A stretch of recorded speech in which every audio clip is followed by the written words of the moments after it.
पीसने चबाने वाले दांतों को क्या कहा जाता है? पीसने व चबाने वाले दांतों को क्या कहा जाता है? सचिन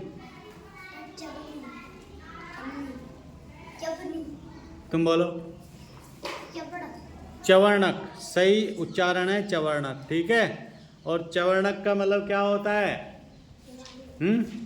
ग्राइंडिंग टीथ, ठीक है। चलिए बैठ जाइए। क्लैपिंग। ग्राइंडिंग या चिविंग टीथ भी बोलते हैं।